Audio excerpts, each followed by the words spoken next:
3 سال تک جناب نبی کریم صلی اللہ علیہ وسلم نے خفیہ طور پر اللہ کا دین پہنچانا شروع کر دیا، اور پھر ایک دفعہ اللہ کے حکم سے اللہ نے آیت نازل فرمائی وَأَنذِرْ عَشِيرَتَكَ الْأَقْرَبِينَ، اپنے قریبی رشتہ داروں کو اللہ کا پیغام پہنچائیے۔ سیدنا علی ابن ابی طالب فرماتے ہیں پیارے محبوب صلی اللہ علیہ وسلم نے سب کی دعوت کی۔ بعض روایات میں آتا ہے کہ آپ کی چاچیاں، آپ کی پھوپھیاں، جب آپ کو وحی نازل ہوئی اس کے بعد آپ نے گھر میں رہنا شروع کر دیا، لوگوں سے تعلقات ختم ہو گئے۔ آپ کی چچیاں اور آپ کی پھوپھیاں آپ کی طبیعت پوچھنے کے لیے آئیں، تو وہاں خدیجۃ الکبریٰ رضی اللہ تعالی عنہا نے یہ قصہ چھیڑ دیا کہ اللہ نے آپ کو نبوت اور رسالت دی ہے۔ آپ کی چاچیوں نے، پھوپھیوں نے آپ کو مشورہ دیا کہ پورے خاندان کو بتلائیے، یہ تو بہت بڑا اعزاز ہے، لیکن ابو جہل کو نہ بلائیے گا،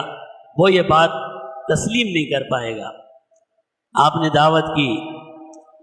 کھانا ہوا، کھانے کے بعد کچھ بھی کہنے سے پہلے ابو جہل سب کو اٹھا کر لے گیا، چلو چلو چلو کھانا ختم ہو گیا۔ آپ نے دوسری دعوت کی، آپ نے بات چیت شروع کی، ابو جہل نے اپنے خاندان کو ڈرانا شروع کیا کہ بھئی یہ جو بات کر رہا ہے تم تباہ ہو جاؤ گے، نعوذ باللہ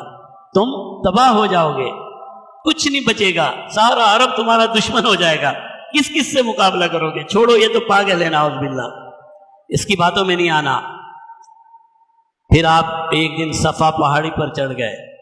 ان الصفا والمروۃ من شعائر اللہ، وہی صفا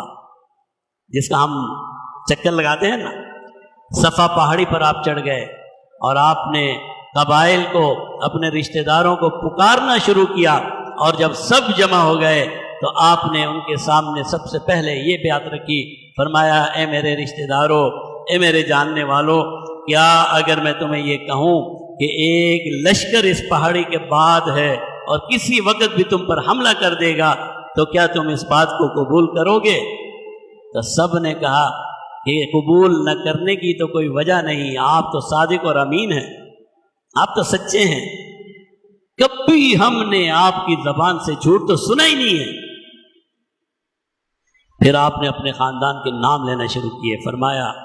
اے بنی عبد المطلب، اے بنو عدی، اے بنی ابو طالب، اے بنو ہاشم، میں تمہیں ایسی چیز کی طرف بلاتا ہوں اگر تم نے اسے قبول نہیں کیا تو اللہ کے عذاب سے بچ نہیں سکو گے اور میں تمہیں بچا نہیں سکوں گا۔ اور وہ چیز کیا ہے؟ فرمایا قولوا لا الہ الا اللہ، آج یہ کہہ دو کہ اللہ کے علاوہ کوئی معبود نہیں۔ تو لوگ ابھی سوچ رہے تھے کہ ابو جہل نے کہا تبا لک یا محمد، اللہ تجھے غرق کر دے، اللہ تجھے تباہ کر دے، نعوذ باللہ، کیا اسی کام کے لیے تو نے ہمیں بلایا ہے؟ چلو چلو، شور شرابہ کر کے پیارے محبوب کے لیے بد دعائیں کرتے ہوئے وہ شخص چلا، یہاں سے وہ چلا، وہاں سے اللہ نے آیت نازل فرما دی تبت یدا ابی لہب وتب، ہلاکت اور تباہی پیارے محبوب کی نہیں ہوگی، ہلاکت اور تباہی ابو لہب کی ہوگی، ابو جہل کی ہوگی، جس نے میرے پیارے محبوب کے لیے بد دعا کی، میں اسے ہی تباہی اور بربادی کا شکار کر دوں گا۔ جناب نبی کریم صلی اللہ علیہ وسلم نے اپنی نبوت اور رسالت کی دعوت کو پھیلایا۔ 4 سال میں سیدنا ایک صحابی سیدنا ارقم رضی اللہ تعالیٰ عنہ کے گھر میں جناب نبی کریم صلی اللہ علیہ وسلم کی مجلسیں قائم ہونے لگی، دار ابی ارقم کے نام سے، بنی ارقم ابی ارقم کے نام سے وہ گھر آج بیت اللہ کا حصہ ہے یا اس کے صحن کا حصہ ہے۔ اس جگہ پر جناب نبی کریم صلی اللہ علیہ وسلم نے اپنی نبوت اور رسالت کا اعلان شروع فرما دیا اور لوگوں کی تعداد بڑھنے لگی، لوگ آہستہ آہستہ زیادہ ہونے لگے۔ جیسے جیسے مسلمانوں کی تعداد بڑھ رہی تھی، اللہ کے نبی پر، اللہ کے رسول پر، جناب نبی کریم صلی اللہ علیہ وسلم پر مشرکین مکہ کے اذیتیں اور تکالیف بھی بڑھ رہی تھی۔ اور پھر ایک وہ دور آتا ہے، اب تاریخی واقعات آگے پیچھے ہو سکتے ہیں۔ اسی دار بنی ارقم میں سیدنا عمر فاروق رضی اللہ تعالیٰ عنہ ایمان قبول کرتے ہیں۔ ان سے پہلے سیدنا حمزہ